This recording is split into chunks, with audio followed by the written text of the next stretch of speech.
50% of drugs used for treatment in Nigeria are manufactured by foreign companies, and Nigeria spends about $30 billion yearly as capital flights for health consultation.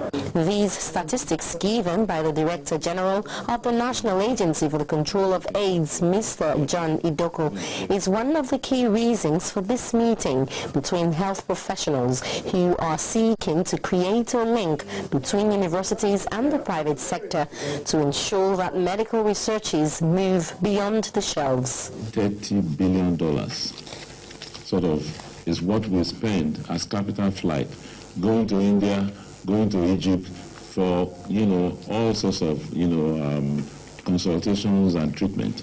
And I think that, we need to discuss as a group how the universities and the health infrastructure and the private sector can come together to ensure that, we prevent that type of capital flight. If we've established that we have a pharmaceutical industry in the country, if we've established that it is vibrant enough, if we've established that it can handle requests or partnerships, the next question I wrote is the academia making a demand on the industry? Is the private health sector, or is the health sector making a demand on the private sector? Nigeria has the largest infectious diseases burden in the world. This makes it imperative to improve locally driven research and training backed by development in health and medical so that Nigeria can begin to cater for its medical needs. You don't ignore Nigeria when you're paying attention to healthcare. It's a critical focus for healthcare.